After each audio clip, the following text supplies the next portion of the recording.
네. 플레이 되고 있습니다. 혹시 이게 꺼지면 말씀 좀 해주세요, 집사님. 네.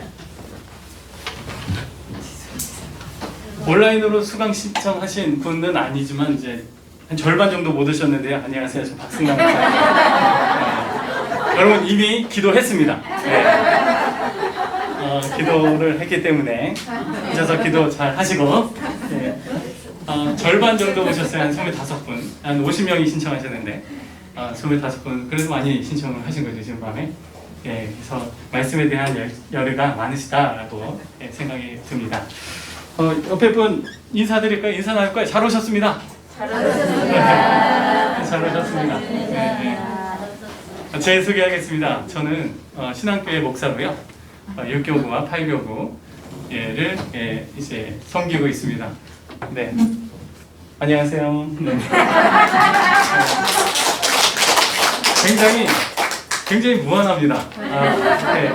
실은 이제 우리 성도님들이 제가 잘 아는 게 아니잖아요. 네, 제가 지금 쫙 보니까 사실 우리 교회 교구, 6교구, 8교구 성도님들은 몇 분 안 보이세요. 네, 다 이제 다른 교구시다 보니까 성도님들 제가 거의 다 모릅니다. 네, 그래서 좀 제가 아는 척을 잘 못하더라도 양해를 부탁을 드리겠습니다. 차차 알아갈 수 있도록 그렇게 하도록 하시죠. 여러분들이 신청한 건요, 모세오경이죠. 예, 감사합니다. 먼저 저희가 어떻게 진행을 할 거냐면, 실은 시간이 그렇게 많지는 않아요. 그리고 제가 사실 맨 처음에 강의를 어떻게 할까 구상을 했을 때는 신학적인 개념들을 같이 나누면 좋겠다 싶어서 그 성경에 나와 있는 신학적인 어떤 논쟁들, 그런 부분들을 살펴보면서 또 성경을 이해하려고 했는데 계속 고민을 했어요. 주님, 그런 논쟁을 성도님들에게 제안해 드리는 게 좋을까요? 안 좋을까요? 시험에 드는 건 아닐까요? 네. 목회자들이야 신학 공부를 하고 내 것으로 소화했으니 되겠지만 성도님들께 괜한 그래서 고민을 계속하면서 결론은 이제 생각했던 부분들은 하지 말자 생각이 좀 들었어요. 그래서 많은 어떤 신학적인 부분들 생각했던 것들은 많이 좀 내려놓고, 하지만 그 중에서도 필요한 부분들은 제가 이제 같이 나누고, 특별히 그 전체적인 메시지들을 나누면서 성경을 찾으면서 그리고 읽으면서 정리하고, 그리고 성경에 관련된 내용들 중에서 이해가 안 되거나 이제 궁금했던 부분들을 말씀해 주시면 함께 고민하는 시간도 되겠고, 또 저도 그 전에 이제 고민했던 부분들이 있을 수 있기 때문에 여러분들이 질문하는 그 질문들에 있어서 제가 답변할 수 있으면 답변을 드리는 것으로 그렇게 진행을 해가도록 하겠습니다. 먼저는 오늘 이제 창세기인데 창세기 말고요. 먼저 창세기 자체를 들어가기 앞서서 모세오경과 함께 성경 자체에 대한 이해가 좀 필요할 것 같아서 성경에 관련된 부분을 같이 이야기를 나누겠습니다. 여러분 유인물 받으셨죠? 네. 들어오시면서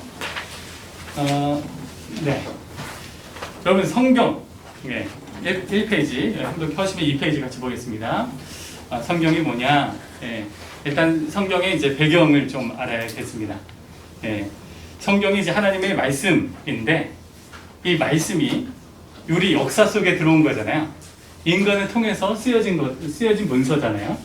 그래서 그렇기 때문에 이 역사성이 존재합니다. 다시 말하면 성경에 이제 배경이 존재한다라는 거죠.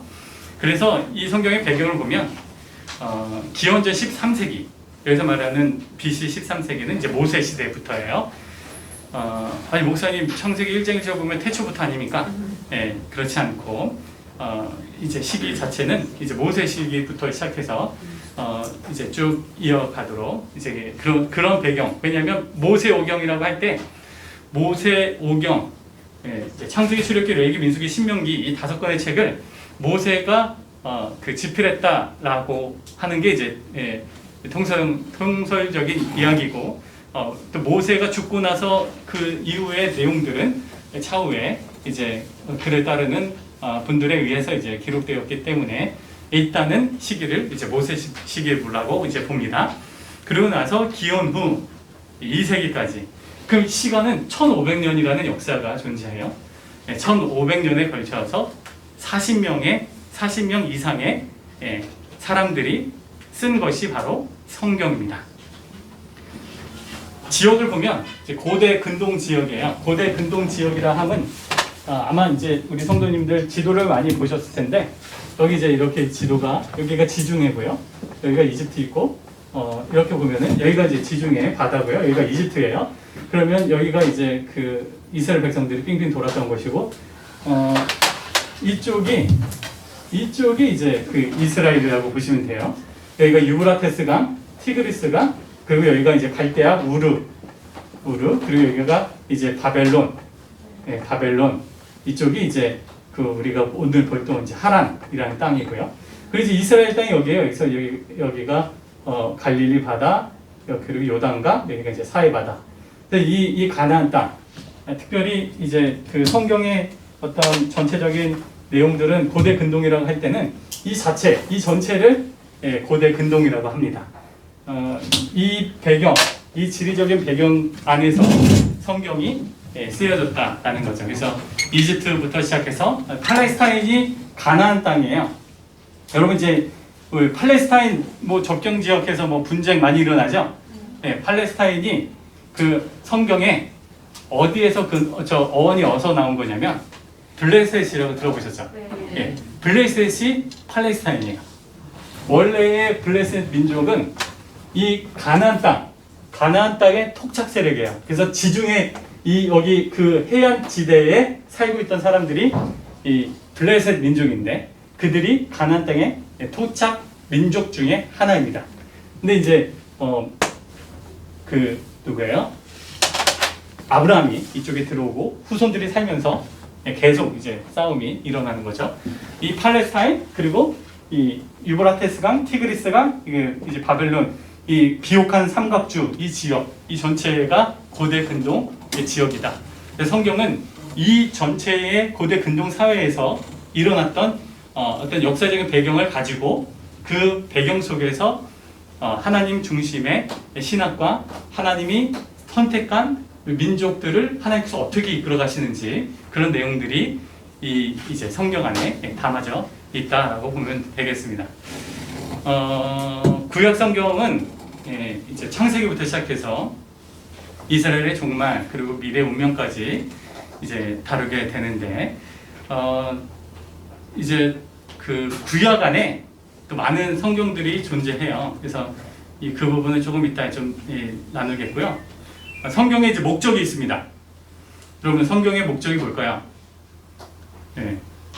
저자 목적 우리 디모데후서 3장 16, 17절인데 맨 밑에 써 있어요. 16절이 2페이지 하나. 모든 성경은 같이 읽어요. 시작. 모든 성경은 하나님의 감동으로 된 것으로 영과 천만과 바른 양과 의로 교육하기에 유익하니. 네, 아멘. 성경의 이제 목적이 그리고 성경에 기록될 수 있었던 그런 내용 그리고 이제 어떻게 해서 기록될 수 있는지 그게 이제 나오는데 모든 성경이라고 말할 때 여기서 말하는 모든 성경은요 신구약 성경을 다 말하는 게 아니에요. 바울이 말하는 여기서 말하는 모든 성경은 구약 성경을 말하는 겁니다. 이 당시에는 시장 성경이 있을까요 없을까요? 없었어요. 바울이 편지를 썼지만 그거는 바울의 그냥 그 당시에는 개인의 이제 편지일 뿐이지 그게 어떤 절대적인 하나님의 말씀으로서 물론 사람들에게는 인식되었지만 이런 권위 구약 성경의 성경처럼 히브리 백성들에게 주어지는 계시된 말씀의 권위는 바울의 편지 가운데 그때는 없었어요. 나중에 그게 이제 확정이 되지만 어쨌든 여기서 말하는 디모데후서 3장 16절에서의 모든 성경은 구약 성경을 가리키고 그 구약 성경은 하나님의 감동으로 됐다. 하나님의 계시로 되었다라는 뜻이에요. 그래서 인간의 사람들의 교훈과 책망과 바르게 함과 의로 교육하기에 유익한 것이 성경이다. 한마디로 말해서 하나님이 성경을 주신 이제 목적은 무엇이냐? 인간을 인간답게 하기 위해서 하나님이 주신 거다. 구약 성경은 하나님의 백성들이 하나님의 백성으로서 살아가도록 다시금 바꾸도록 아름다운 모습으로 바꿔가도록 이끌어 주는 것이 성경이다라는 거죠. 그래서 제가 이제 그 가운데 뭐라고 썼어요? 그 성경은 인간의 자기중심성을 부단히 경계하는 책.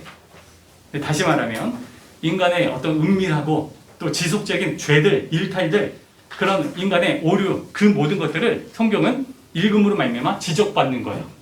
그 뜻이 그게 무슨 말이에요? 교훈과 책망과 바르게 함과 의로 교육하게 유익하다라는 말은 인간 안에 있는 죄성들, 그런 완악함, 또 고집, 자기중심적인 부분, 또 윤리적 그리고 모든 그런 죄악들, 또 하나님 앞에 또 사람들 앞에 일탈 행위를 하는 모든 어리석은 죄악들에 대한 그것을 여실히 그것이 잘못이다라고 지적하고 또 그것이 옳지 못하다는 것을 가르쳐주는 것이 바로 성경이다라는 겁니다. 성경의 목적은 인간의 인간됨을 회복할 수 있도록 제시해 주는 것이 바로 성경이다라는 거죠. 성경을 읽을 때 사람이 사람다워져요. 성경을 안 읽으면 이런 나에 대한 잘못된 부분들을 지적받는 것을 포기하게 됩니다. 근데 성경을 읽고 안 읽고가 달라요. 여러분 은혜 받을 때 하나님의 말씀을 읽으면 더 은혜가 더 돼요. 그렇죠? 근데 은혜를 받지 못하고 어떤 시험을 들은 상태에서 성경을 읽고 또 죄 가운데 있을 때 성경을 읽으면요 어떻게 돼요? 졸음만 와요. 이게 신기해요. 누구나 마찬가지입니다. 누구나 그래요. 내가 하나님의 영적인 어떤 감수성이 굉장히 민감하고 어떤 하나님과의 친밀감이 매우 높을 때는 어떠한 일들이나 어떤 말씀을 들어도 그게 은혜가 되는데 죄로 인해서 내 마음이 완악한 상태에서 하나님의 말씀을 들으면 튕겨져 나가요. 안 들어옵니다. 여러분 이게 굉장히 무서운 거예요. 이게 다시 말하면 여기에 있는 내용은 아니에요. 내가 하나님 앞에 은혜로운 시간들을 계속 보내다가 넘어지고 다시 회복하려면 시간이 많이 걸린다라는 뜻이에요. 영적인 은혜 가운데서 이것을 회복하고 하는 데는 어려움 없어요. 계속 이제 은혜를 회복하는데. 근데 넉다운 됐다가 다시 그만큼의 은혜의 그 게이지로 올라가려면 이 시간, 이 갭이요 엄청난 에너지를 들이게 돼요. 여러분 그래서 주님과의 동행하는 삶이 굉장히 중요하고 그 동행하고 또 살아가는 삶에 있어서 중요한 행위가 뭐냐면 성경을 읽는 거예요. 안 읽으면 이런 인간의 자기중심성의 그런 죄악들을 지적받는 것을 하지 못하기 때문에 하나님과의 동행하는 친밀감이 깨어져요. 그래서 꼭 큐티하고 또 말씀 읽고 설교 듣는 것이 굉장히 중요합니다. 아셨죠? 네. 예. 많이 더우시죠? 예, 잘하셨습니다. 네, 계속 이야기 나눌 거예요. 여러분, 근데 보면, 이게 작죠? 보이시나요? 보이시나요? 집사님 잘 돌아가고 있나요? 예. 여러분, 근데 성경이,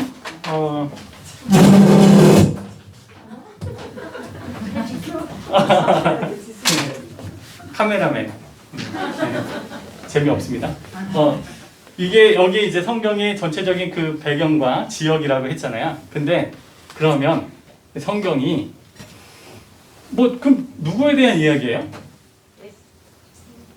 성경 누구에 대한 이야기인가요?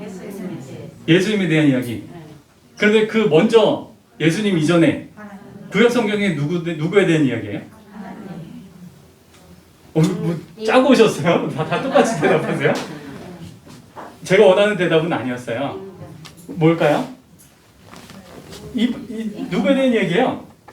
이 사람들이잖아요. 이스라엘 민족에 대한 이야기예요. 네. 근데 이스라엘 민족 더 이제 그 위로 올라가면 누구에 대한 얘기야? 계속 위로 올라갈게요. 쭉쭉쭉. 누구예요? 네, 아브라함. 예. 이 아브라함이라는 인물을 통해서 하나님께서 이 사람을 어떻게 해요? 선택하신 거예요. 선택하셔서 이 사람을 통해서 어떻게 해요? 이스라엘 민족을 이제 일으키신 거예요. 그런데 그 목적이 있어요. 그 목적이 단순히 이 아브라함의 후손을 국가로, 민족으로 일으켜서 그 민족을 잘되게 하기 위해서 하나님께서 아브라함을 선택하셨다? 아니에요. 여기 선택했다는 이제 하나님의 그 자녀, 하나님의 민족이라는 이 선민 사상이 이스라엘 민족에 대한 부분인데, 근데 그 이스라엘 민족이 단순히 아브라함이라는 개인, 아브라함이라는 그 가계에 하나님께서 은총을 주기 위해서 하나님께서 선택했다라는 개념이 아니라, 이 아브라함과 그의 자녀, 후손인 이스라엘 민족을 통해서 뭐예요? 열방으로, 전 세계로, 전 세계의 열방과 민족들에게 무엇을 주신다고요? 성경은 뭐라고 얘기해요? 복을 주신다라는 거예요.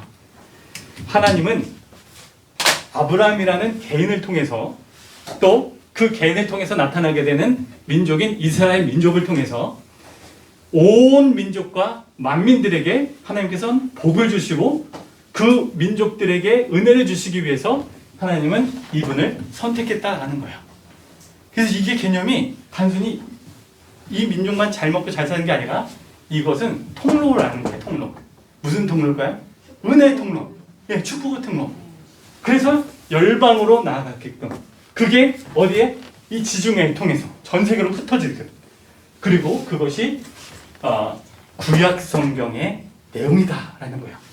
구약 성경은 이 이스라엘 민족의 시작과, 그리고 부흥, 성장, 그리고 쇠퇴, 그리고 타락, 그리고 분열과, 그리고 멸망, 그리고 나서 멸망되고 나서 어떻게 해요? 다시 회복. 그런 일련의 그 과정들을 구약 성경에 담아내고 있다라는 거예요. 아니, 그럼 목사님, 아니 성경은 예수님을 향해서 있는 거 아닙니까?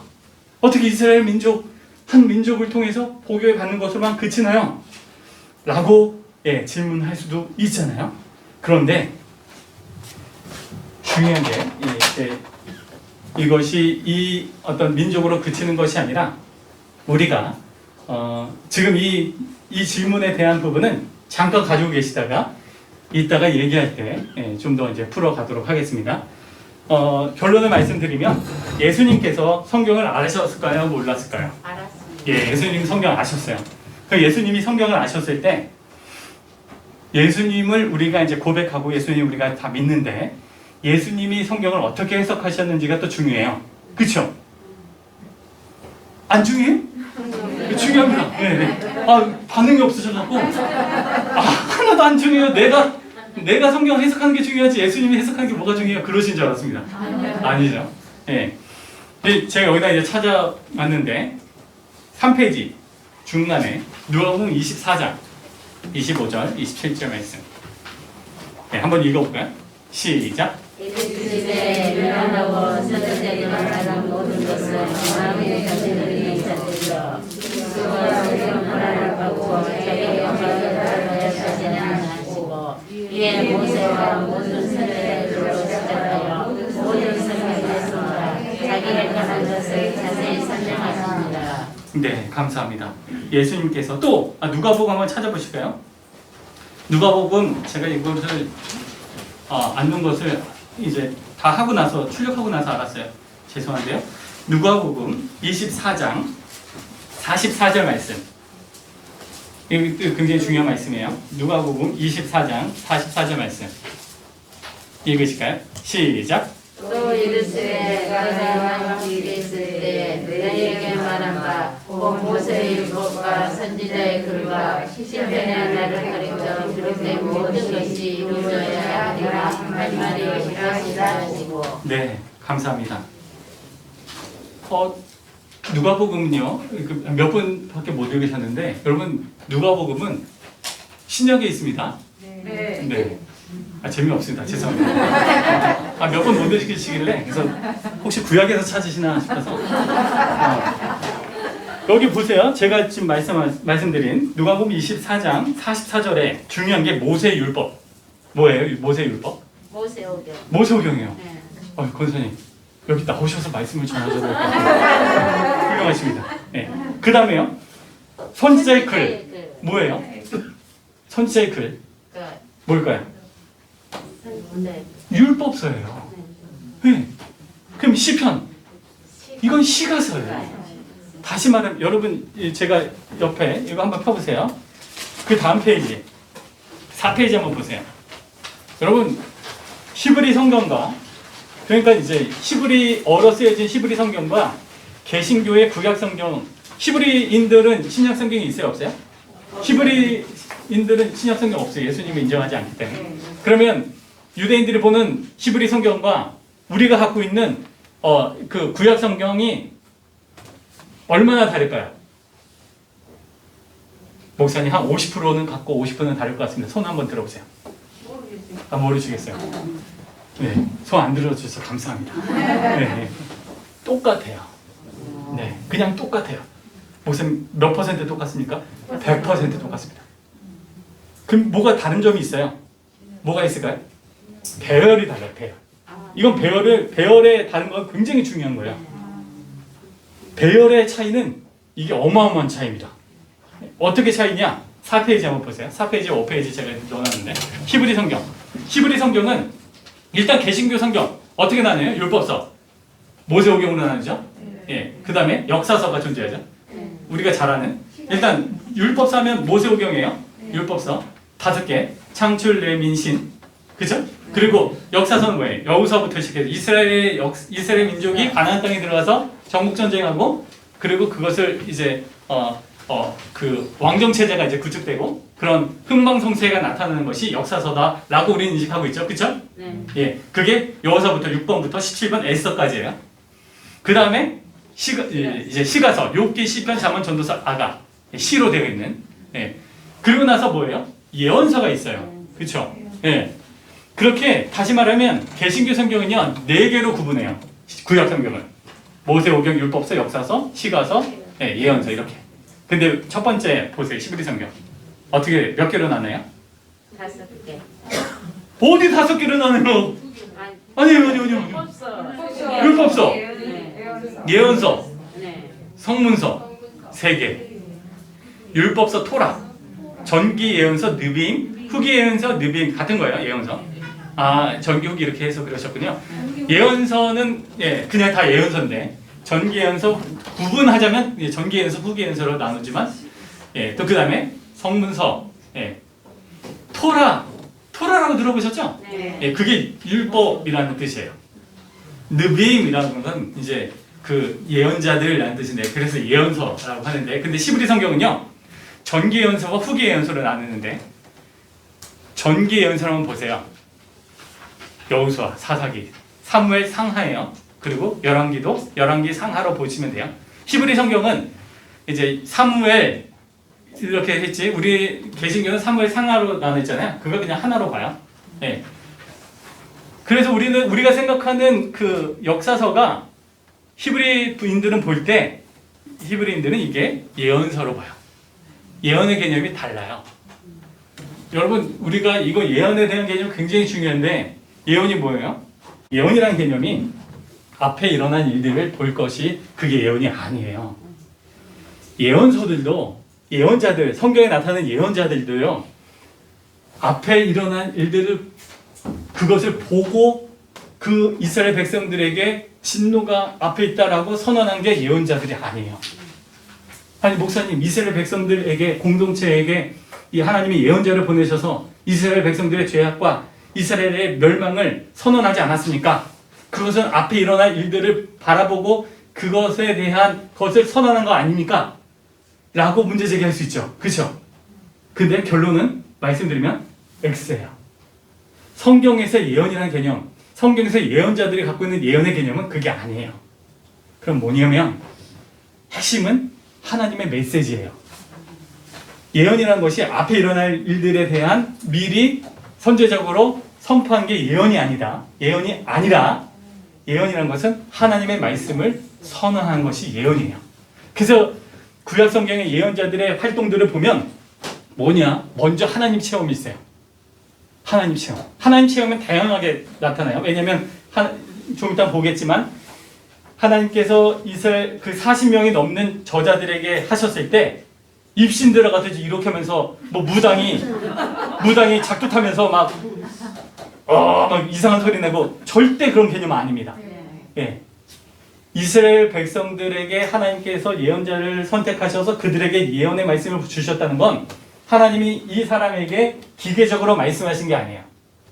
승남아, 내일 어디 가서 누굴 만나고 빨간 옷 입은 사람이 너한테 올 거야. 이거를 빨리 가갖고 강행자 권사님한테 얘기해. 예. 이런 말들이 아니라는 거죠. 무슨 말인지 알겠어요? 그러면 뭐냐면 하나님의 이걸 보는 거예요. 하나님의 비전을 본 거예요. 이스라엘 백성들 중에 하나님이 택하신 예언자들의 전부는 먼저는 하나님 체험, 하나님의 비전을 봐요. 하나님 이것을 보여주세요. 이것을 성경에서 이제 천상의 어떤 그런 이미지들을 하나님께서 보여주시는 하나님 비전을. 그래서 하나님 체험을 하고 그것을 예언자들은 어떻게 하면 그냥 제 언어로 표현하면 어떻게 하면 소화시키는 거예요. 무엇을요? 하나님의 비전, 하나님의 이거는 이상으로 보면 돼요. 이상, 하나님의 이상, 하나님의 비전. 이것을 보고 이 본 사람이 예언자가 이것을 자기 언어와 자기 문화와 자기 사고와 자기의 철학과 그걸로 이해를 하고 그거를 이제 선언하는 거예요. 그렇기 때문에 하나님이 예언자를 할 때는 기계적으로 이거를 이제 조직신학에서는 기계적인 영감설이라고 하는데 기계적인 영감설은 비성경적인 겁니다. 예, 그건 옳지 않아요. 예. 물론 기계적인 영감이 있을 때도 있어요. 하지만 그거는 극히 일부예요. 기부연적으로 무엇다? 하나님의 비전 이상을 보고 그것을 내 언어, 예, 그것을 가지고 선언하는 거예요. 그렇기 때문에 굉장히 다양해요. 동시대에 있는데도 조금 색깔이 달라요. 우리가 아는 8세기 기원전 8세기 예언자가 있어요. 예, 누가 있을까요? 한번 맞춰보세요. 기원전 8세기 예언자. 누구야? 권사님. 아무나 던져주세요. 예언자. 누구야? 이사야. 맞습니다. 이사야. 또 예레미야. 예레미야. 아니에요. 제가 그냥 말하겠습니다. 아니에요. 미가. 들어보셨죠? 네. 예. 이사야, 미가, 그리고 호세야. 예. 그리고 아모스. 예. 기원전 8세기 예언자들이에요. 거의 이제 그 같은 시대의 예언자들이에요. 조금은 좀 시각적으로는 좀 다르지만. 그래서 이제 이 네 명의 예언자들, 이제 또 요나도 같은 시대에 두기도 해요. 어쨌든 이런 예언자들의 내용들 보면 다 달라요. 여러분 호세아랑 아모스 읽어보세요. 아니 동시대 사람인데 하나님 주신 것 같으면 똑같아야 되잖아요. 달라요. 바라본 게 달라요. 아모스 예언자는요, 그 당시에 제의적인 측면에서 이스라엘 백성들의 그 율법을 토대로 한 제사장들의 제사 의식과 이스라엘 백성들의 종 행태를 아주 신랄하게 비판했어요. 누가요? 아모스라고 제가 방금 얘기했죠? 네. 호세아가요. 호세아가 그랬어요. 네. 누구를 비유로 했어요? 와이프.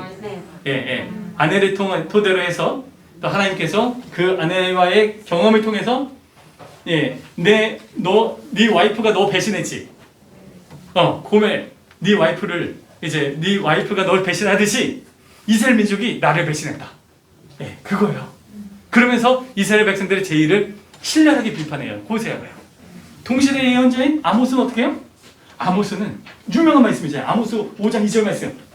공의를 물같이 정의를 흐르는 강같이 할지어다. 그 말씀.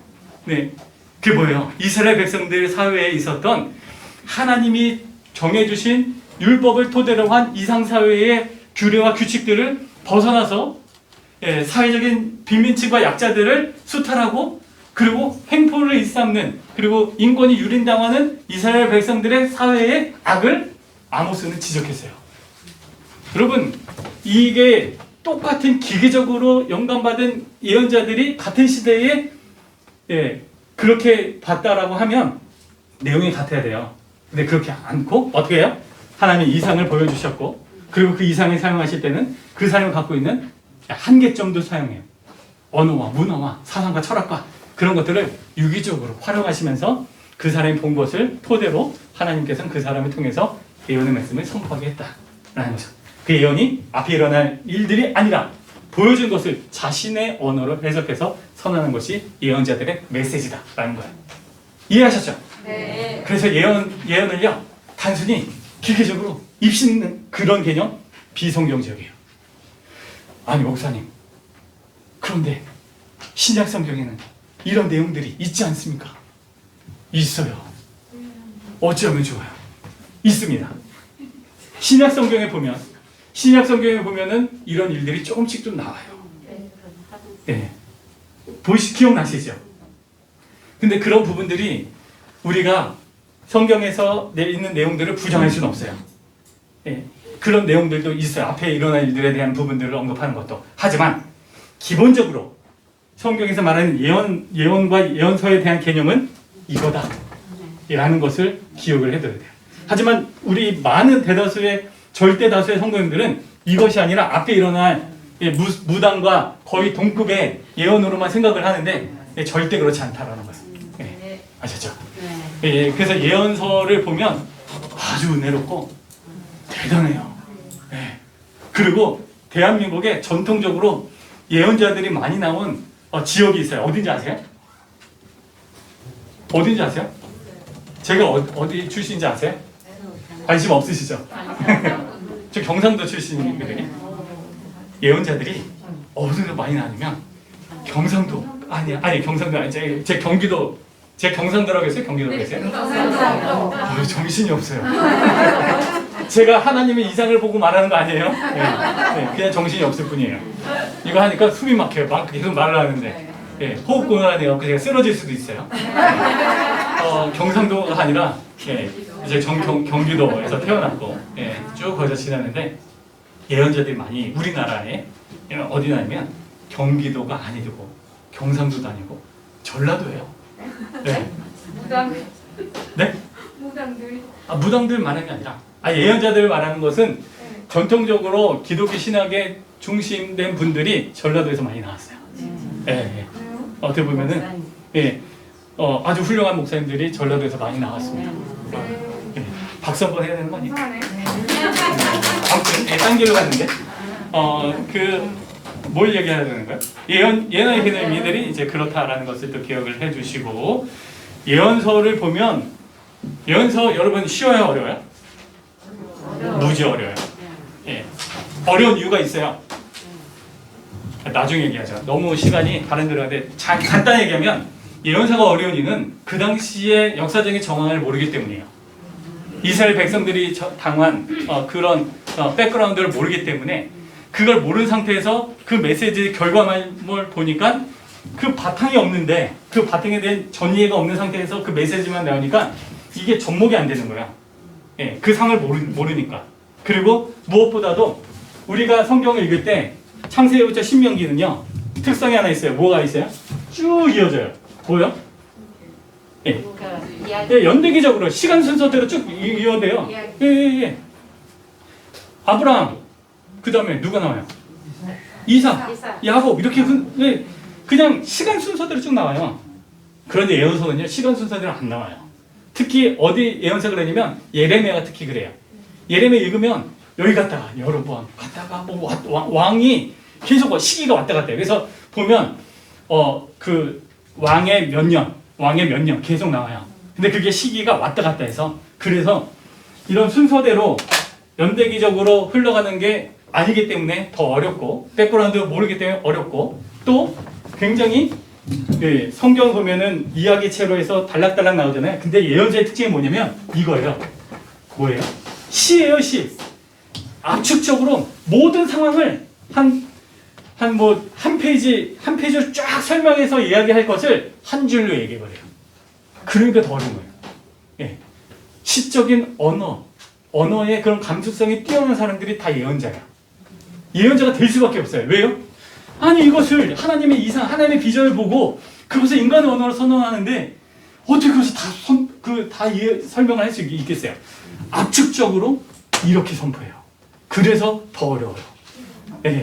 근데 신학자들이 뭐 하는 사람들이에요? 밥만 먹고 성경 보는 사람들이 신학자들이에요. 그러면서 이런 것들 다 연구했어요. 그 백그라운드도 연구하고. 우리가 열심히 이제 보면은 다 이해할 수 있는 내용들이 예언서예요. 예. 나중에 공부를 할 겁니다. 예. 하게 되겠죠. 네. 옆에 분 한번 얼굴 보시겠어요? 당신이 예언자입니다. 당신이 예언자입니다. 네. 당신이 예언자입니다. 네. 아, 목사님 같이 뜬금없이 왜 이렇게 네? 예, 뜬금없이 왜 이렇게 인사를 시킵니까? 그 이유는 제가 좀 쉬려고 제가 좀 쉬려고 한숨 돌리려고 제가 준비하면서 이게 다른 얘기로 나갈까봐 걱정을 많이 했는데 예, 제 걱정대로 이렇게 됐네요. 시간이 벌써 많이 지나갔어요. 네, 우리 계속 이야기하면 그 성경에 대한 전체적인 게 이제 그 지중해 우리 이스라엘이라는 나라가 여기 고대 근동 지역을 토대로 해서 이제 그 성경의 역사가 존재한다고 했잖아요. 여러분 이스라엘이 이제 나라가 만들어지고 나서 어느 나라에게 멸망을 했죠? 이거 왜 안 지워지지? 어느 나라에 멸망당했어요? 네, 바벨론. 바벨론에게 멸망당하기 전에 나라가 분열되죠. 예. 이제 한 나라였는데 그 안에 내용물 보실 필요 없어요. 내용물이 없는 내용이에요. 그래서 이스라엘이라는 민족이 예, 이제 갈라져요. 초대왕이 누구예요? 예, 사울. 예, 그 다음에 다윗. 예, 다윗의 이제 계보가 쭉 이어지다가 이제 이스라엘 나라가 갈라지죠. 누구의 왕때? 예, 르호보암. 르호보암. 그다음에 여로보암. 아유, 여러분 잘 들으세요. 글씨체로는 해독이 불가능합니다. 여러분 이게 또 안 지워지니까 더 그래요. 네. 원래 이제 다윗이 아들이었잖아요. 르호보암이 이제 다윗 아들이었는데 여로보암은 다른 지파예요. 다윗이 어느 지파예요? 유다. 예. 아니. 맞아요. 다윗이 다른 지파로 옮겼는 줄 알았어요. 유다 지파죠. 유다 지파를 토대로 다윗의 왕권이 쭉 이어졌어요. 그러다가 이제 르호보암이 왕이 됐는데 얘가 다른 그 장로들과 함께 쿠데타를 일으켜갖고 아무튼 이제 그래서 얘가 북쪽으로 올라갔어요. 그래서 이름을 뭐라고요? 아이라고 할게요. 그 여기는 남다 해서 남유다. 그러다가 북이스라엘이 먼저 멸망당했어요. 호세아. 호세아 왕 때 누구한테 멸망됐어요? 기원전 BC 722년 누구요? 네, 아수르. 아싸. 아수르에게 이제 722년에 멸망당했고 남유다는 누구한테 멸망당했나요? 바벨론인데 기원전 BC 586년 남유다는 이 바벨론이라는 제국에 의해서 멸망을 당하는데 그런데 이 멸망을 당하고 나서 중요한 게 여러분 이스라엘 백성들에게 있어서 굉장히 중요한 게 뭐였냐면 이스라엘 백성들은 유일신 사상이에요. 남과 북이 갈라졌을 때 남유다는 북이스라엘이 아수르에 의해서 멸망당했을 때 자신도 아수르에 의해서 위기를 당하게 됩니다. 하지만 이스라엘 백성들이 굳게 이겨내고 그리고 멸망을 안 당했어요. 그러면서 이스라엘 백성들은 무엇을 굳게 붙들고 살았냐면 다윗의 왕조신학이라는 거예요. 다윗의 왕조신학 들어보셨나요? 매우 중요한 개념이에요. 성경 찾아볼게요. 사무엘하 7장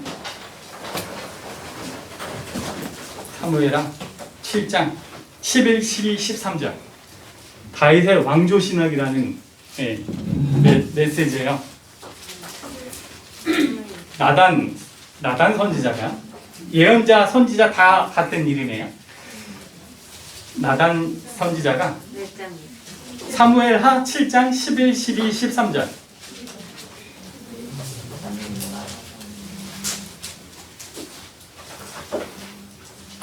읽어볼 거예요. 시작. 전에 내가 사사에게 명령하여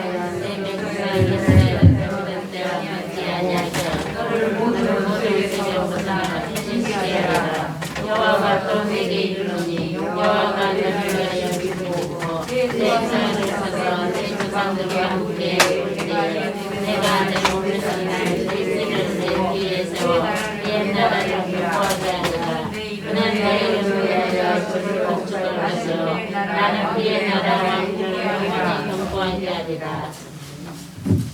아, 너무 짧게 끝났네요. 이게 다윗의 왕조 신앙이란 거예요. 나단 선지자가 다윗에게 하나님의 메시지를 선포하는데 핵심은 뭐냐면 내가 내 왕위를 영원히 경고하게 하리라. 예, 이 개념이에요. 내가 너를 위해서 집을 짓고 내 손에서 죽더라도 여기 12절 내 몸에서 나의 씨를 내 뒤에 내 나라를 견고하게 하게 하겠다.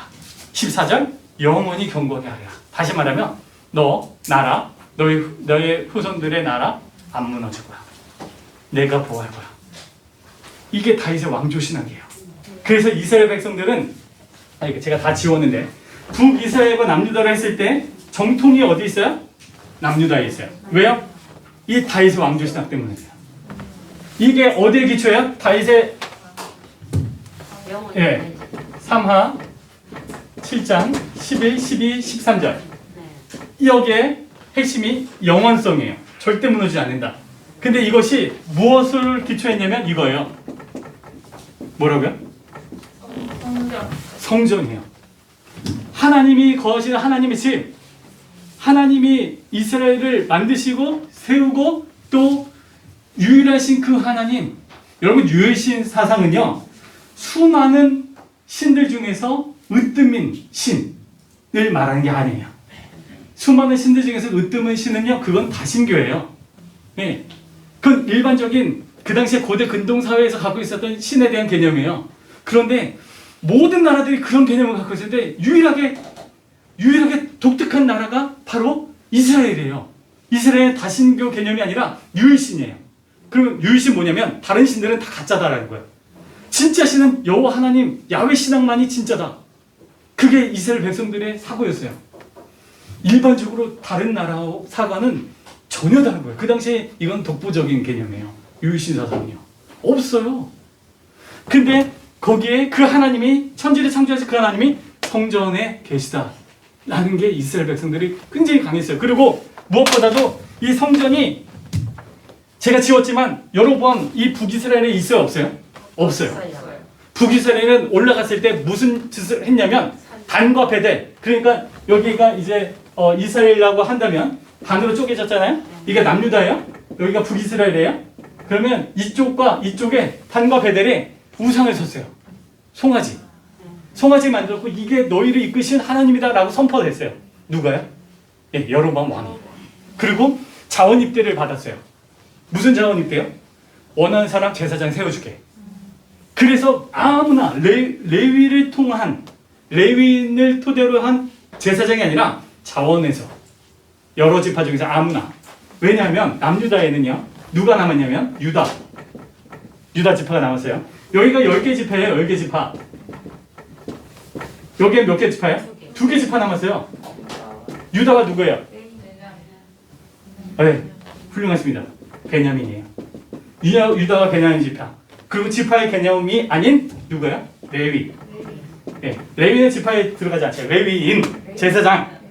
그리고 이 제사장들이 어제 예루살렘 성전이 있잖아요. 예루살렘 성전. 그래서 정통성이 어디냐면 여기 있는 거예요. 남유다에. 성전이 있고 레위인이 있고. 근데 10개 지파는 여기에 우상을 섬기고 또 무엇보다도 레위인이 아니고. 율법은 아랑곳지 않고 제대로 지키지도 않고. 그렇기 때문에 나중에 북이스라엘이 아수르에서 무너졌고 나서 이 아수르가 무슨 정책이냐면 혼혈 정책, 민족 혼합 정책을 펼쳐서 자신의 제국에 있는 많은 사람들을 어디로 이주시키냐면 사마리아 땅으로 이주시켜요. 사마리아. 네.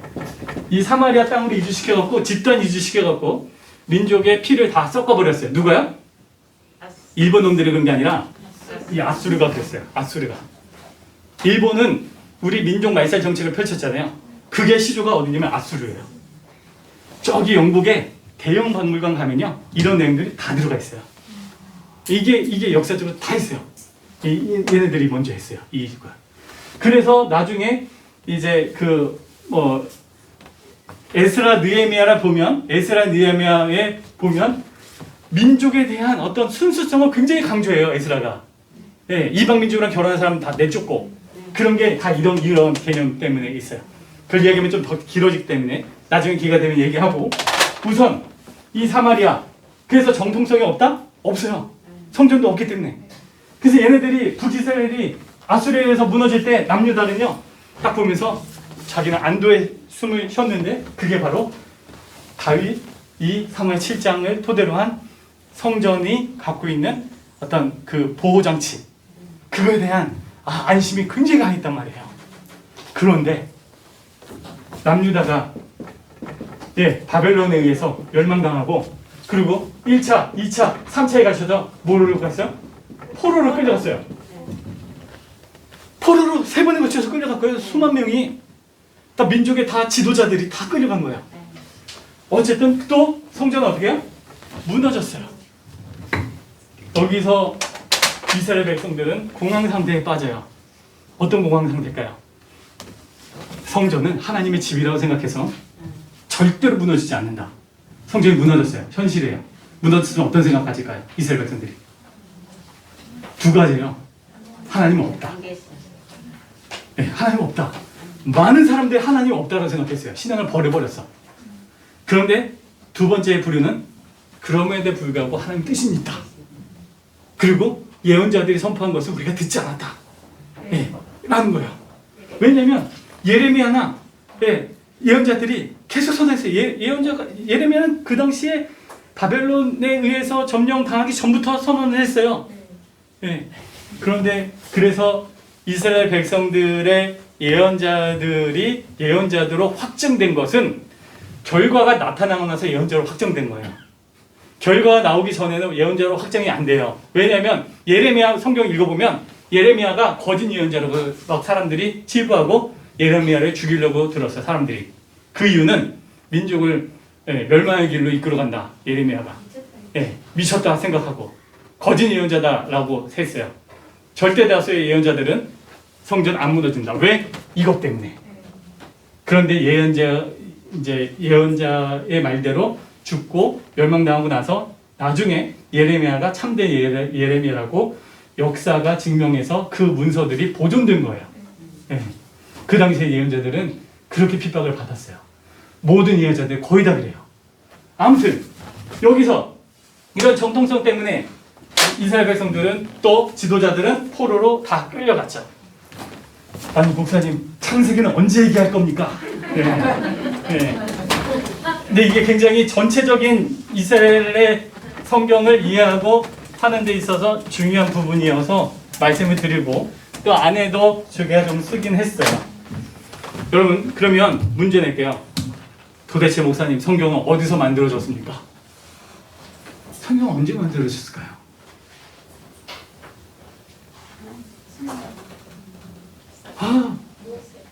모세. 만들어졌으니까 지금 있을 거 아니에요. 다시 말하면 성경이 66권이 한 번에 그냥 써졌을 거 아닌 거예요. 그렇죠? 아까 몇 년이래요? 1500년. 저자는요? 40명이 넘어요. 근데 이렇게 인덱스 책으로 어떻게 묶여져 있을 수가 있을까요? 시기가 있어요. 성경은 집대성한 시기. 언제였을까? 이스라엘 백성들이 1차, 2차, 3차 포로를 끌려갔어요. 그렇죠? 어디요? 바벨론에. 바벨론에 있어서 최고의 신은, 바벨론의 최고신 혹시 아시는 분 계세요? 들어보셨어요? 이분? 이분이래. 네.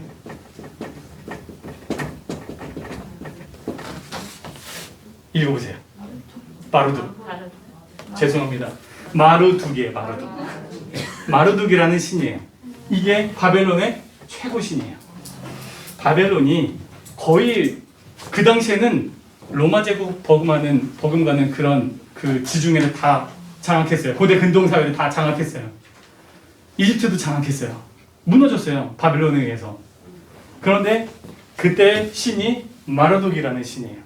이 마르독이라는 신이 당시의 신 개념은 아마 이제 성도님들 다 아시겠지만 이제 나라와 나라의 싸움은 신과 신의 싸움이에요. 그래서 누가 이기냐? 지면은 이 신은 가짜 신이고 얘가 참 신이다. 얘를 믿어라. 이 신은 이 밑으로 들어가는 거예요. 그러니까 이게 신이고 얘도 신인데 하등 신이에요. 계급이 나눠지는 거예요. 이기면 이길수록 최고 등급이에요. 바벨론이 최고 신이라고 한 건 이 마르독 밑에 수많은 백성들, 수많은 나라의 신들이 있는 거예요. 마르독이 참신이라는 개념이 아니라, 진짜 신이라는 게 아니라 이 마르독 밑에 있는 다른 나라의 신들은 하등신이다라는 거예요. 그래서 마르독을 최고신이라고 생각했어요. 그리고 이 최고신을 믿는 사람이 누구냐면 그 당시엔 재정일치였기 때문에 제사장에서 정치를 했는데 그들이 누구냐면 바로 왕족이에요. 네. 제사장과 정치가 하나예요. 그래서 왕이 바로 이 최고신을 모시는 제사장이에요. 다시 말하면 이 정치와 경제와 사회와 문화 모든 것이 왕을 통해서, 특별히 왕을 모시는 이 신을 통해서 이루어진다라는 게 그 당시의 사고였어요. 그러면 하나님이라는 이름은 없잖아요. 그 발음이 하나님의 이름을 망령되이 읽지 말라라고 해서 이제 그 자음만 있고 모음은 없어요. 그러니까 발음이 어떻게 되는지 이스라엘 백성들은 몰랐단 말이에요. 그래서 그 성경에 보면 하나님이라는 이름이 표기가 되면 이제 모음이 없기 때문에 자음만 있으니까 안 읽었어요. 이스라엘 백성들은 그냥 넘어갔어요. 하고 말씀하니까 이렇게 했단 말이에요. 무슨 말씀인지 아시겠죠? 근데 학자들에 의해서 밝혀냈어요. 이렇게 발음됐을 거다. 그게 뭐냐면 야훼예요. 들어보셨죠? 예, 이게 학자들에 의해서 이렇게 발음됐을 거다라고 얘기하는 건지 몰라요. 근데 어쨌든 학계에서는 이렇게 얘기하니까 야훼라고 얘기할게요. 야훼 하나님도 하등신으로 전락했어요. 그런데 그래서 하등신이면 얘의 지배를 받는 건데, 마르독의 지배를 받는 건데 나라를 잃었잖아요. 졌잖아요. 그래서 밑으로 갔는데, 그런데 이스라엘 백성들이 바벨론 땅에서 고민을 했어요. 그 당시에 모든 세계관이 이런 어떤 다신교적인 세계관 속에서 있었는데 유일신 사상이 성전에 의해서 깨어지고 자신이 갖고 있었던 하나님에 대한 불신이 팽배할 때 이스라엘 백성들이 바벨론 땅에 가서 고민을 했죠. 우리가 왜 멸망당했냐? 그리고 하나님은 도대체 무엇인가? 고민을 빠졌어요. 그러면서 이스라엘 백성들이 이런 고민 속에서 자신에 대한 그런 고민 속에서 결론을 이렇게 내렸어요. 어떻게 내렸냐? 이건 이스라엘 백성들의 위대함이에요. 뭐라고 했냐면 죄의 결과다. 이스라엘 백성들의 위대함. 바벨론 땅에서 이스라엘 백성들은 자신들을 뭐라고 결론을 내려면 이것은 죄의 결과다. 하나님은 없다라는 게 아니라 하나님은 하등신이다라는 개념이 아니라 그 당시에 모든 세계관이 이렇게 추구하고 이러한 사회와 문화와 또 자신의 삶의 자리들이 포로로 끌려간 그 신분 상황에서 야훼 하나님은 하등신으로 다 취급받고 이해되는 상황 속에서 이스라엘 백성들은 하나님에 대한 신앙을 계속해서 이어갈 뿐만 아니라 자신들의 삶의 자리를 죄의 결과라고 자신들에게 들려요. 그러면서 이 죄의 결과를 다시금 회복할 게 무엇이냐? 라고 할 때 이것을 합니다. 뭘까요? 네, 수집해요. 뭘 수집할까요? 파편화된 하나님의 말씀을 수집해요. 이게 위대함이에요. 대단한 거예요. 야, 어떻게 이 일을 할 수 있을까? 어디서요? 바벨론 땅에서. 아까 말씀드렸잖아요. 1, 2, 3차 이스라엘 백성들이 끌려갔던 포로들이 다 어떤 사람들이에요? 학자들이에요. 다 똑똑한 사람들이에요. 다 고만고만한 사람들 데려가겠어요? 바벨론이. 다니엘과 사드락 메삭 아벳느고가 거기서 왜 다른 민족의 청년들보다 높은 지위에 올라가 있어요? 왜 그들을 뽑혔겠어요? 예, 스마트하기 때문에 데려간 거예요. 근데 그들이 죄의 결과라고 인식하고 예, 성경을 수집해요. 여기서 중요한 개념이 있어요. 없던 것을 만들어내는 개념이 아니에요. 성경은 원래 두루마기에 썼어요. 예, 모세 율법에서도 신명기 말씀 보면 너의 그 하나님의 말씀의 등사본을 기록해서 왕에 계속 두어서 그 말씀을 읽게끔 해라 라는 게 율법서에 나와 있어요. 국가로 재정이 국가의 중앙 집권이 만들어지기 전에도 이미 그 족장 사회에서도 왕에 대한 것을 생각해서 그것을 복사본에 대한 개념들이 있었어요. 다시 말하면 두루마리 성경은 그 전에도 있었다라는 거예요. 하지만 이스라엘 백성들은 뭐예요? 구전, 입에서 입으로 하나님의 율법의 말씀을 다 암기해 있어요. 다 암기해 있어요. 여러분 우리가 지금 스마트폰을 사용하기 때문에 암기가 떨어지지 스마트폰 없을 때 전화번호 잘 외웠잖아요. 그죠? 네. 다 동의하시죠? 네. 근데 그 당시에는 이런 문명이 없어요. 기술 발전이 없을 때 하나님의 말씀은 다 외웠단 말이에요.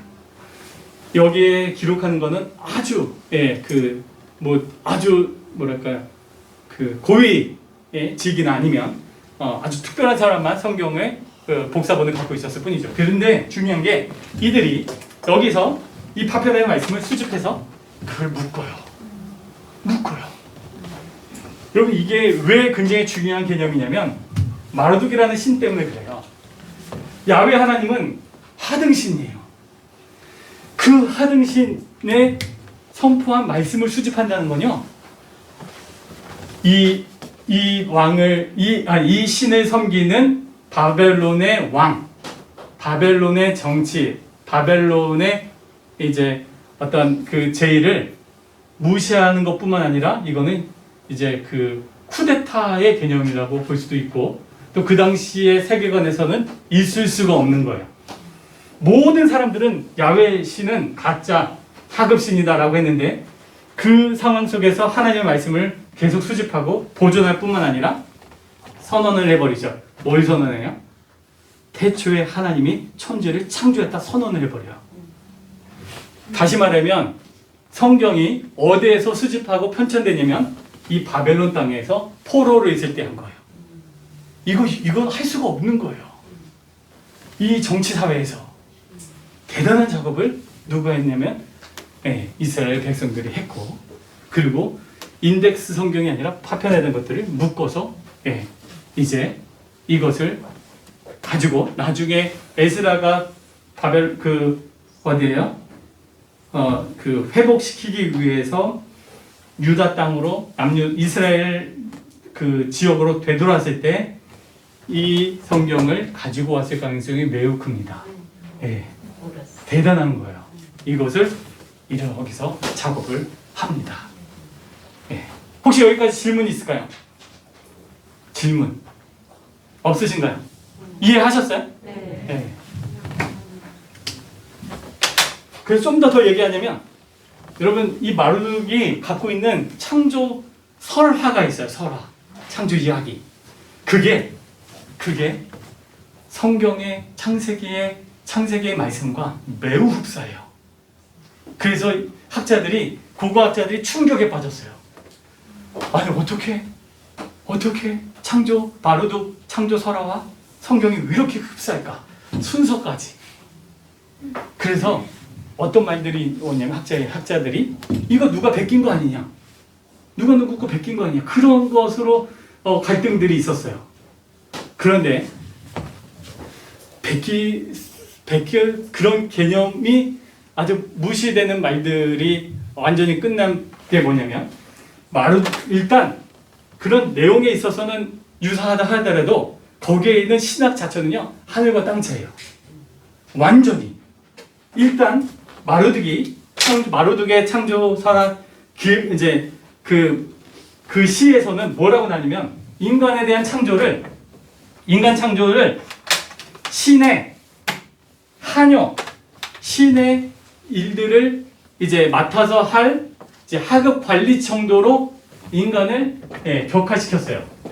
인간을 이 마르둑을 섬기는 종으로 묘사했어요. 뭐라고요? 종. 어디서요? 마르둑의 창조 설화에서. 그랬기 때문에 이 인간은 그냥 마르둑을 섬기기 위한 하나의 도구일 뿐이에요. 그런데 마르둑이라는 거는 이 신 이름이에요. 바벨론의 신 이름. 예, 처음 들어보셨죠? 예. 그런데 여러분, 마르둑은 인간을 창조했는데 자기를 섬기는 종으로 인간을 창조했어요. 그런데 성경은 뭐라고 말해요? 하나님의 형상으로 창조했다고 해요. 그리고 남자와 여자에 있어서 계급을 구분하지 않아요. 그냥 평등해요, 인간은. 그래서 모든 인간은 평등해요. 그래서 모든 인간은 자기를 섬기려고 해요. 여러분 보세요. 마르둑을 섬기는데 마르둑을 섬기는 그 제사장이 누구예요? 왕이잖아요. 마르둑이 자기가 이제 섬기지만 인간들이 마르둑을 섬긴다고 할 때 누구를 섬기는 거예요? 왕족을 섬기는 거예요. 다시 말하면 바벨론의 창조 설화는 자신들의 집권과 그리고 자신의 정치적인 어떤 그 강화를 위한 도구로 창조 설화를 만들었어요. 그런데 그리고 그것을 그 당시의 사람들은 다 당연하게 생각했어요. 왜냐면 이게 가짜가 진짜로 생각했으니까. 왜냐면 자신들의 사회와 자신의 나라는 다 멸망당하고 여기가 선 것은 이게 가장 강력하고 어떻게 보면 참신이라고 생각하기 때문에. 그런데 그리고 모든 사회가 여기에 맞춰져 있기 때문에 당연한 거예요. 그런데 그것을 깨고 하나님은 뭐라고 말해요?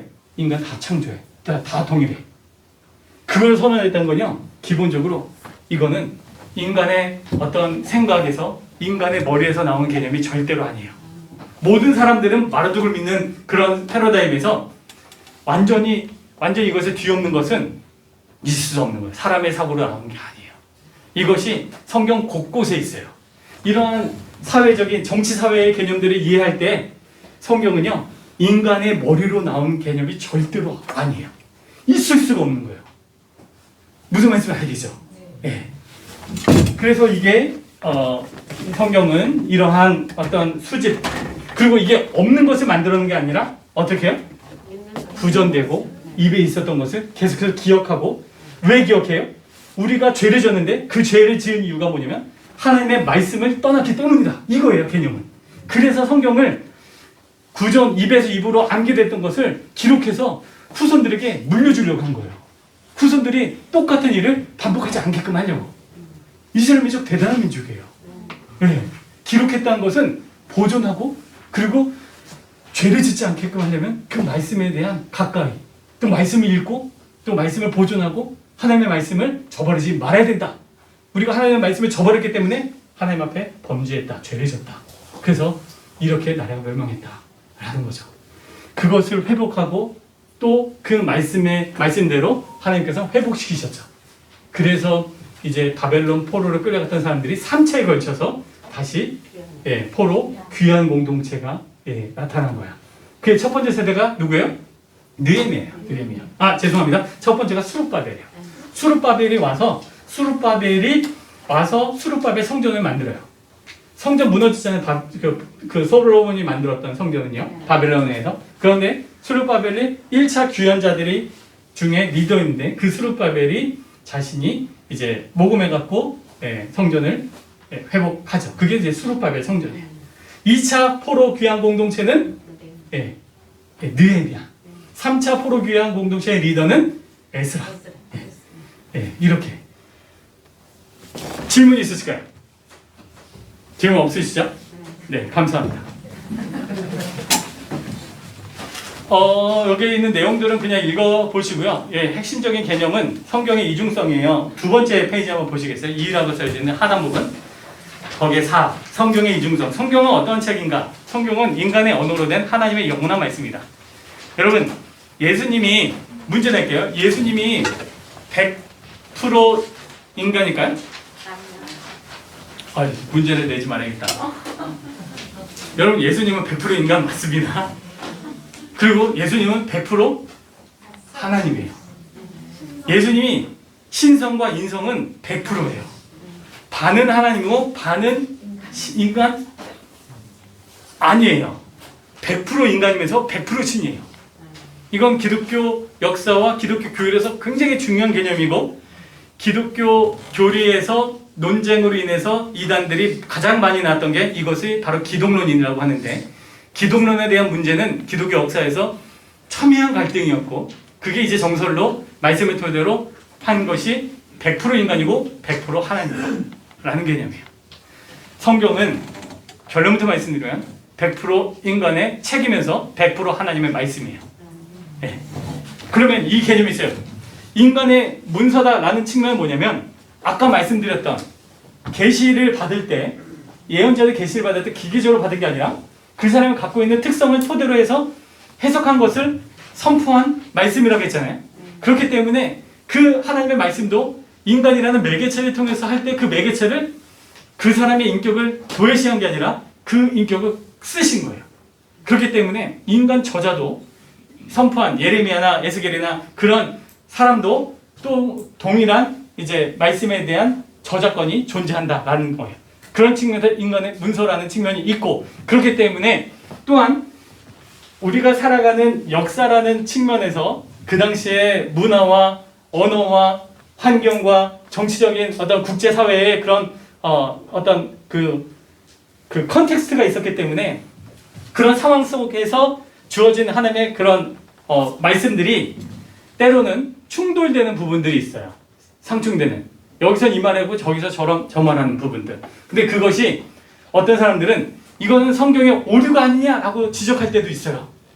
네. 그런데 그것은 성경에 오류가 있는 것이 아니라 인간에 대한 하나님이 그 인간을 사용해서 쓰셨기 때문에 인간적인 측면에서 그런 부분들은 용인할 수가 있는 거예요. 무슨 말씀인지 아시겠죠? 예. 단적인 예로 다윗, 제가 기억나는 건 다윗이 이새의 7번째 아들이냐 8번째 아들이냐, 예.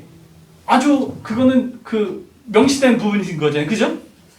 그런데 역대기에서의 말씀과 그리고 사무엘서에서의 말씀들이 다 달라요. 어떤 성경에서 제가 좀 기억이 안 나요. 사무엘이 7번째인가 8번째인가 어디에서는 7번째라고 얘기했고, 역대기에서는 이제 8번째 하고, 예. 근데 다윗이 7번째고 8번째고 그게 달라지진 않잖아요. 그죠? 그래서 어떤 사람들은 이거 오류가 아니야. 성경을 어떻게 믿냐? 그렇게 얘기하는데, 그것은 오류라는 측면에서 접근할 게 아니라 인간의 측면에서 그런 한계점들이 있다라는 것을 받아들일 수 있는 거예요. 그렇죠? 예, 무슨 말씀인지 이해하셨어요? 그것이 하나님의 계시된 완벽한 하나님의 말씀으로서의 그 계시성을 깨트리는 게 아니에요. 예, 아셨죠? 그래서 하나님의 말씀은 역사 속에 산출된 인간을 매개체로 한 인간의 문서이자, 그래서 한계성이 존재하고, 그러면서 동시에 전 인류를 구원하기 위한 하나님의 메시지, 그게 누구를 향하냐면 예수 그리스도를 향하는데, 그 예수 그리스도를 향하는 구원의 하나님의 메시지를 담고 있기 때문에 계시된 하나님의 완벽한 말씀이에요. 그래서 그 말씀을 통해서 역사 속에서 사람들은 하나님을 만나고 우리가 지금 여기 있는 거고, 그래서 예수 그리스도 우리가 알 수 있는 거예요. 그래서 가짜라면 우리 예수님 만날 수가 없는 거예요. 하나님의 완벽한 계시된 100% 하나님의 말씀이다. 그런데 여기서 중요한 건 뭐냐면 고백이에요. 다시 말하면 이건 믿음이죠. 이 믿음은 체험이에요. 다 연결돼요. 여러분, 하나님의 말씀이다라는 그 계시성을 받아들이는 이 고백은요, 성경에 대해서 예수님을 믿지 않는 사람들은요, 성경은 인간의 문서라는 측면만 봐요. 계시된 하나님의 말씀이라고 보질 않아요. 왜요? 이들에는 이게 없어요. 다시 말하면 믿음이 없어요. 다시 말하면 하나님 체험이 없는 거예요. 기독교를 체험 종교라고 하잖아요. 그렇죠? 많이 들으셨죠? 예수 그리스도에 대한 체험이 하나님의 말씀을 통해서 체험을 하는데, 그 체험을 토대로 올라가면 성경은 하나님의 말씀으로 완벽한 말씀이 되는 거예요. 동시에 이루어지는 거여서. 무슨 말씀인지 아시겠죠? 하나님에 대한 체험이 없으면 말씀에 대한 고백을 못해요. 체험을 통해서, 예수 그리스도를 통해서, 또 그 열단을 통해서 하나님을 만나면서, 또 하나님의 말씀을 통해서 하나님을 만나고, 그런 이제 어떤 그 정반합이 계속 이루어지면서 우리가 주님께 더 가까이 나아가고 우리의 영성이 하나님 앞에 더 가까이 감으로 말미암아, 성경의 목적이 뭐라고 했어요? 교훈과 책망과 바르게 함과 의로 교육하게 유익하니, 디모데후서 3장 16, 17절에 있어요. 인간의 부패하고 타락한 인간의 죄된 습성이 하나님 체험을 통해서 예수 그리스도의 체험을 통해서 믿음을 통해서 하나님의 말씀을 하나님의 완벽한 말씀이라고 고백하고 말씀을 계속 읽고 말씀을 가까이 감으로 말미암아 내 안에 있는 더러운 죄성과 악함들이 깨어지면서 하나님이 만드셨던 아름다운 모습들로 회복하도록 이끌어가는 게 뭐라고요? 성경이에요. 그 결론은 뭐예요? 성경을 읽읍시다. 읽는 데부터 출발해요. 읽지 않으면 이런 어떤 찔림들은 우리가 나타날 수가 없어요. 그 질문할 수 있어요. 도대체 목사님 1시간 20분이 지났는데 성경을 언제 읽습니까? 배경에 대한 개념들이 중요해요. 예. 재밌죠? 여러분들 잘 들어주셔서 감사해요. 근데 이런 내용들을 어떻게 할까? 예, 고민들을 참 했는데 그냥 이걸 안 하고 그냥 하니까 더 나은데 신학적인 개념들을 얘기하면 많이 복잡하면서도 또 재미있으면서도 또 중요하면서도 근데 여러분들에게 또 어려움들을 안겨드리는 거 아니까 그 연령대가 어떨지 궁금했어요. 젊은 분들이었으면 이제 신학적인 개념들을 얘기하면 더 흥미로워요. 더 이성이 발동하고. 근데 이제 어르신들은 또 어려울 수가 있어요. 그래서 그런 개념들이 그래서 그런 어떤 선들을 잘 하는 게 중요한데 근데 뭐 사주 내내 그렇지 않고 창세기에서 그게 많이 나와요. 어디에서냐면 선역사에서 원역사에서 1장부터 11장 사이가 이런 개념들이 많이 나와요. 우리가 아는 하나님의 창조에 대한 개념 그리고 또 악에 대한 개념 뱀은 어떻게 볼 거냐 그렇죠? 하나님이 선하게 인간을 창조하셨는데 뱀의 간교함은 어떻게 선한 창조에서 이런 이상한 뱀이 나타날 수 있냐 선하게 창조하셨는데 고민 안 되세요? 도대체 뱀은 어디서 출현한 거야? 이 악은 어디서 출현한 거야? 그런 개념 고민되시죠? 괜히 얘기했네. 이런 개념들이 기독교 신학에서 조직 신학에서 많이 이야기 나누면서 고민을 많이 하고 저도 고민하면서 공부하면서 제가 이제 고백하고 제가 이제 해석해서 이제 여러분들 같이 나누는 부분들이 이거예요. 하여튼 지금 시간이 너무 많이 지나가는데 지금은 할 수는 없어요. 그게 단순히 이제 이루어질 수도 없고 또 선악을 알게 하는 나무의 열매를 따먹는 행위와 그 내용들을 우리가 어떻게 해야 할 거냐라는 것도 굉장히 중요한 개념이에요. 그것은 나중에 기회가 되면 이야기를 나누고 성경 한번 펴세요. 자 이제 수업 나가겠습니다. 아니요 이제 집에 나가신다고요. 자 4페이지 보세요. 여기 성경에 대한 히브리 성경을 전체 성경을 이제 쭉 보여드렸고요. 5페이지에 좀 전에 이야기 5페이지에 3 이스라엘 역사의 압축의 모세오경 모세오경 5가지 주제들을 중심으로 전개된다. 1. 족장들에게 준 하나님의 약속. 창세기에서 중요한 게 족장에 준 하나님의 약속이에요. 여기서 말하는 족장은 누구예요? 아브라함이죠. 특별히 소명장인 창세기 12장 1, 2, 3절. 다 이제 아시는 말씀이죠. 그래서 너는 복의 근원이 될지라 너를 축복하는 자에게는 내가 복을 내리고 너를 저주하는 자에게는 내가 저주하리니 너로 말미암아 모든 족속이 복을 얻을 것이다 라는 복의 개념. 아까 말했잖아요. 선민이라는 게 아브라함을 통해서 이스라엘 민족 또 민족을 통해서 다른 민족이 복을 받게 하는 거. 그게 처음부터 하나님의 아브라함을 부르실 때부터 하나님이 갖고 계셨던 하나님의 나라에 대한 하나님의 개념이에요. 무슨 말인지 아시겠죠? 그래서 이제 이 족장해 준 하나님의 약속, 땅, 그 가나안 땅 주겠다. 출애굽 3번 시내산 계약, 4번 광야 인도, 5번 가나안 땅 정복.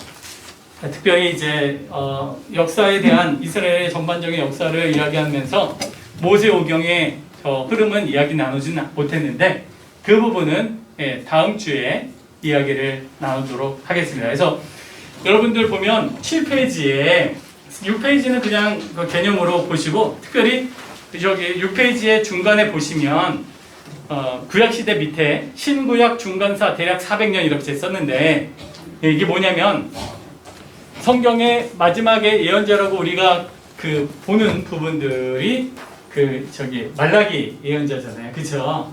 그래서 말라기 예언자가 끝나고 나서 그 다음에 나타난 예언자가 누구냐면 누구죠?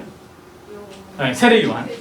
예, 세례 요한이 나타나기 전까지 예언자들이 나타나지 않았어요. 그 기간이 암흑기라고 해서 400년이에요. 그게 신구약 중반사. 예. 그래서 이때에 이제 하나님 신앙을 계속해서 고취시키고 그 신앙을 이어가게끔 하기 위해서 위대한 예언자들의 이름으로 문서를 작성했어요. 그게 뭐냐? 그게 외경이에요.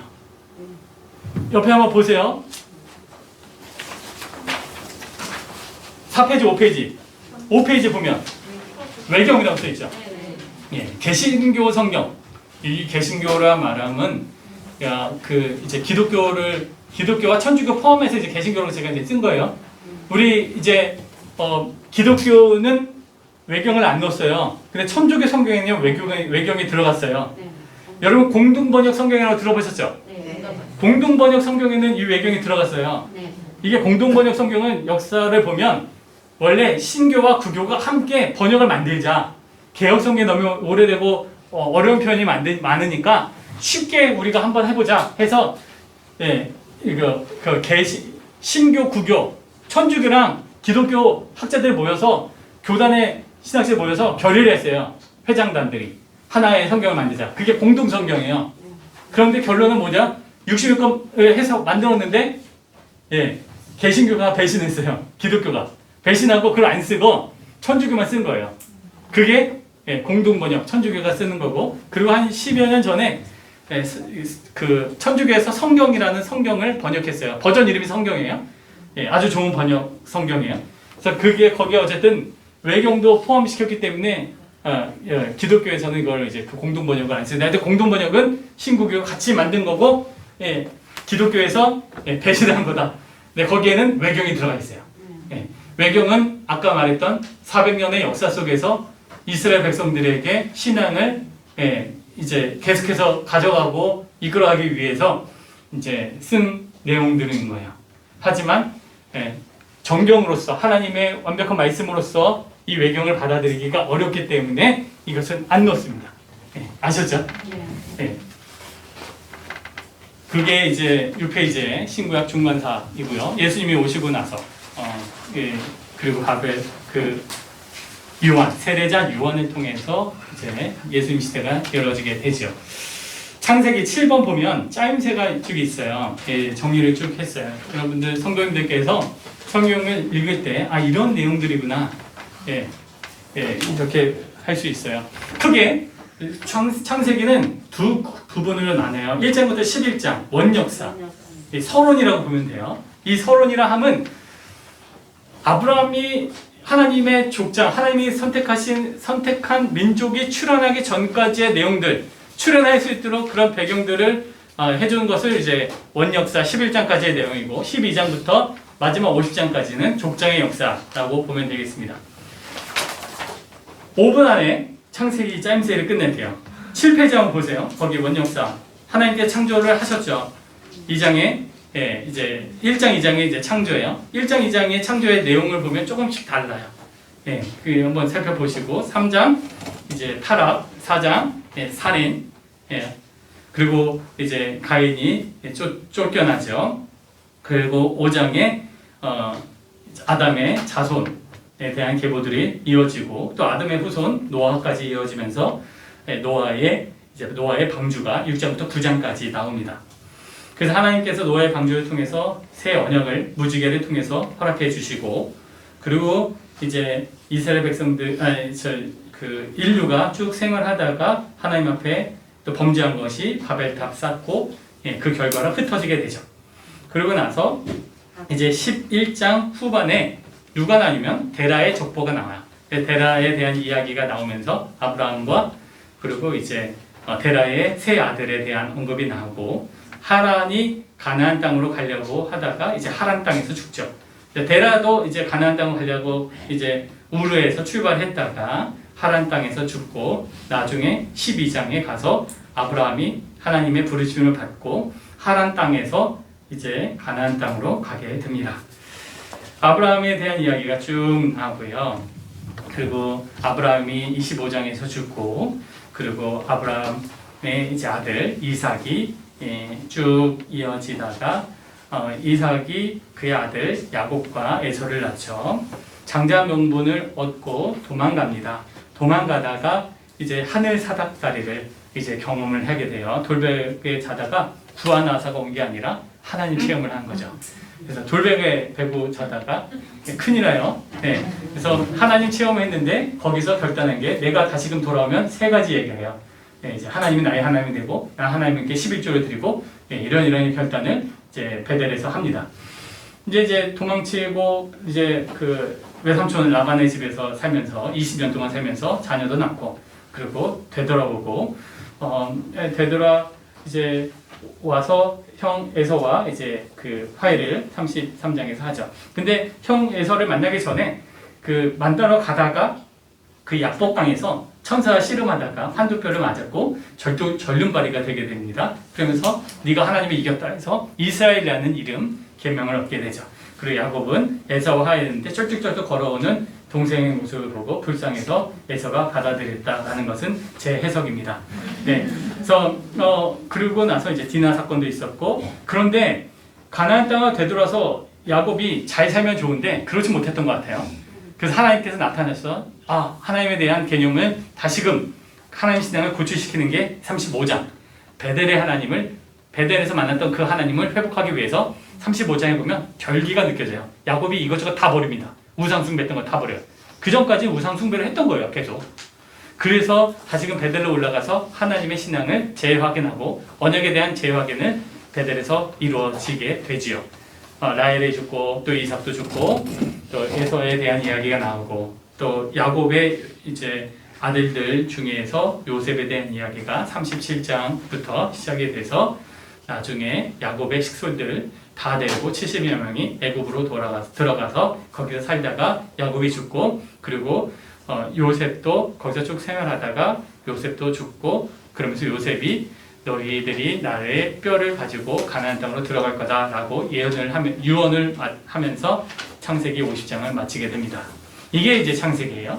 그런데 여러분 이 개념 이 내용들을 제가 이제 정리해서 이제 썼지만 성경을 읽으면서 하나하나 한번 보세요. 예. 그래서 이제 이런 내용이구나, 이런 내용들이 있구나라고 보시면 좋겠고요. 그러면서 궁금한 사항, 질문. 성경 읽을 때 가장 좋은 건 질문하면서 읽는 거예요. 왜 이렇게 됐을까? 이게 뭐지? 예.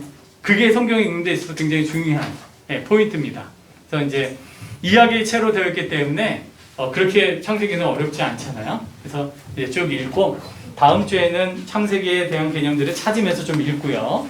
그리고 창세기 다음에 뭐예요?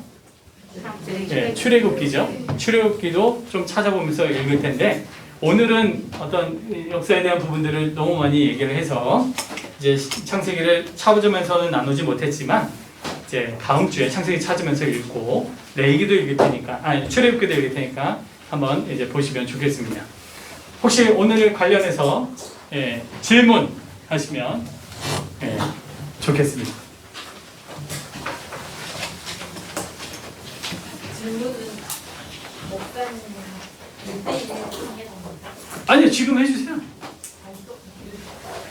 조금 길어진 것 같아서 개인적으로 질문을 하시면 역적이 되는 분위기가 있을 수 있는데 그런데 저는 개인적으로 질문하는 걸 굉장히 좋아합니다. 사실 저도 질문 많이 했고요. 질문하는 게 굉장히 좋은 거예요. 왜냐하면 질문한다는 건 내가 생각하고 내가 이제 해석하고 내 것으로 받아들인다. 근데 받아들이는 데 있어서 충돌하기 때문에 이제 질문이 생기는 거거든요.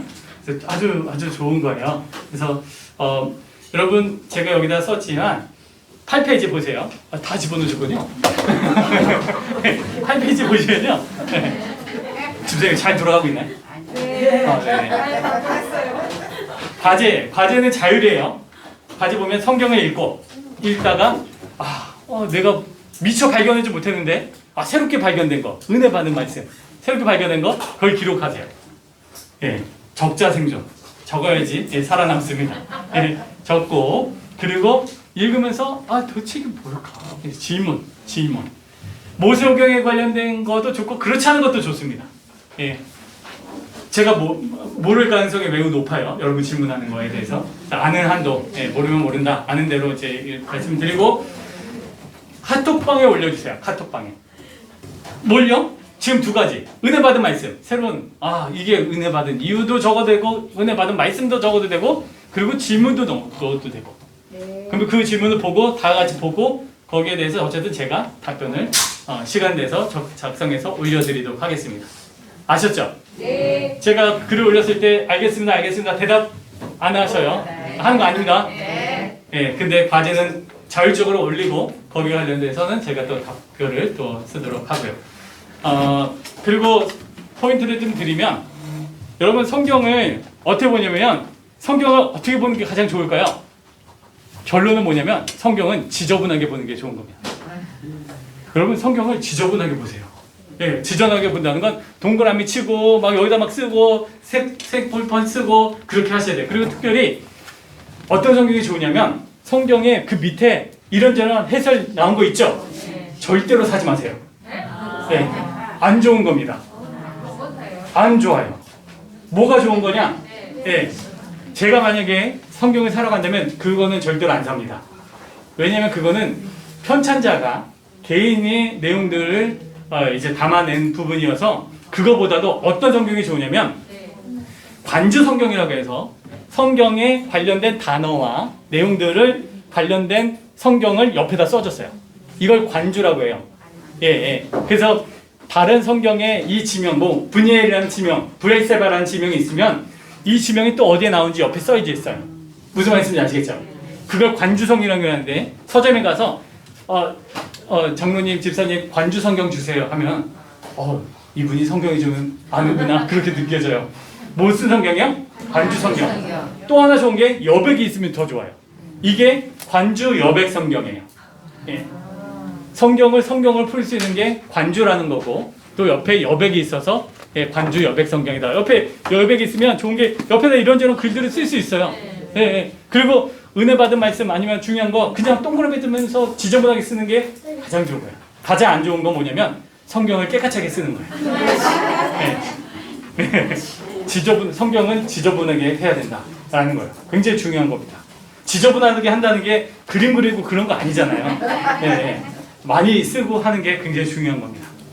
그리고 또 하나 이게 개역개정 성경인데 우리 성경은요 개신교에서는 성경을 이제 관리하고 보급하는 데가 대한성서공회라는 곳이 있어요.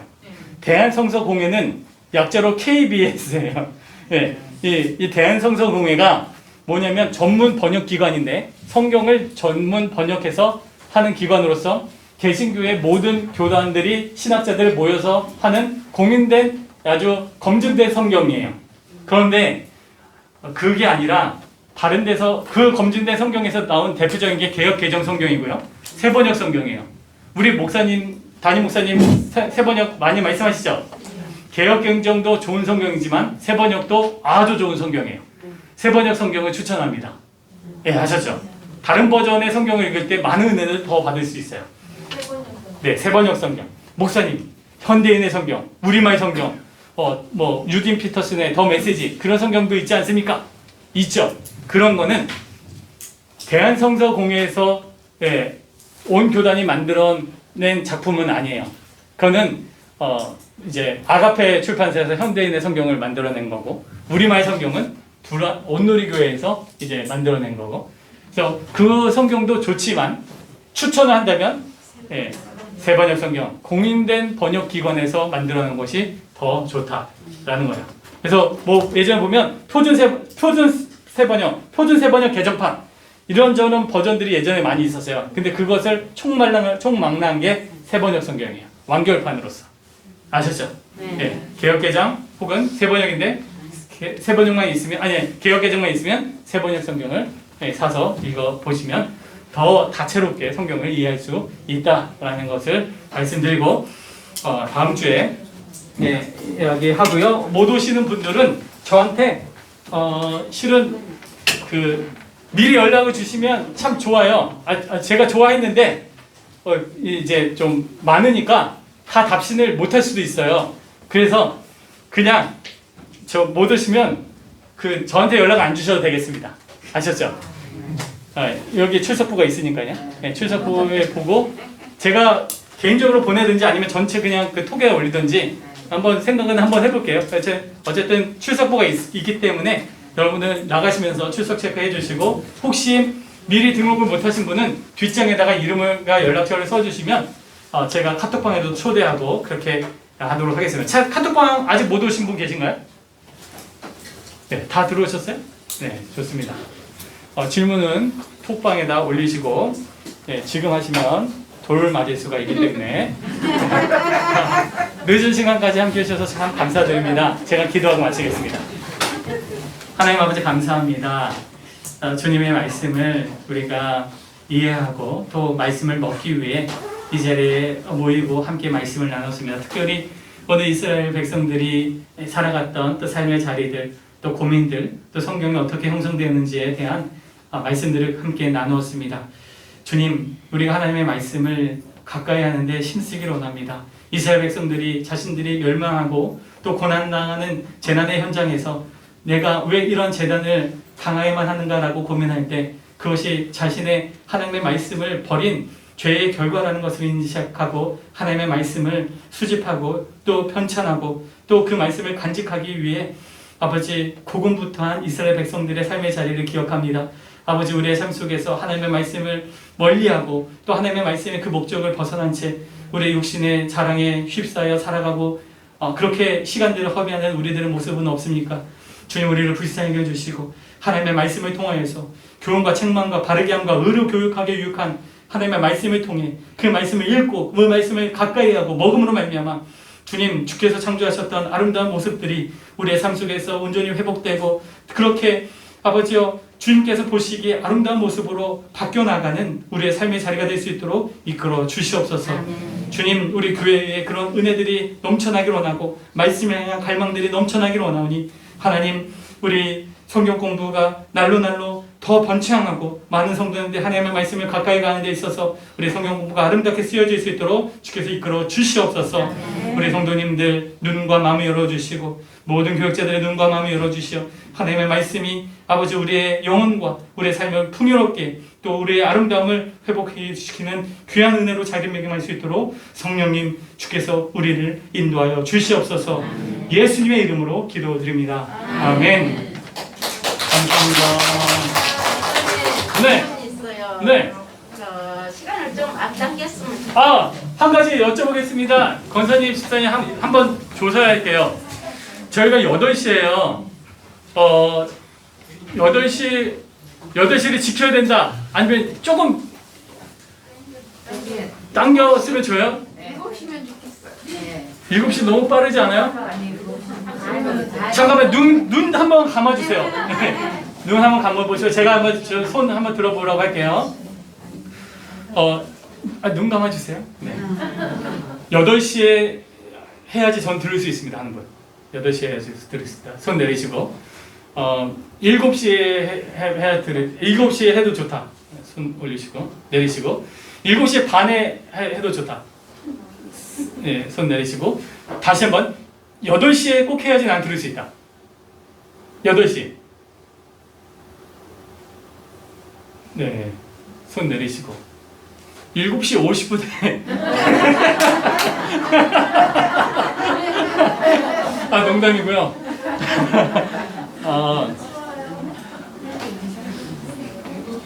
7시 자, 한 번만 눈 감을게요.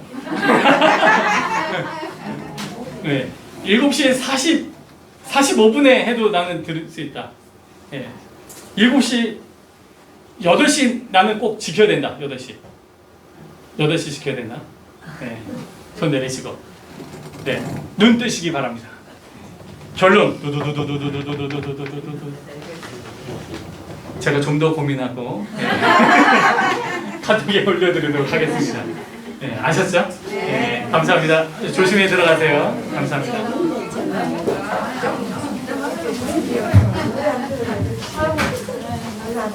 건강하세요. 온라인으로 들으신 성도님들 감사합니다. 잠시만요, 권사님. 제가 눈 좀 볼게요.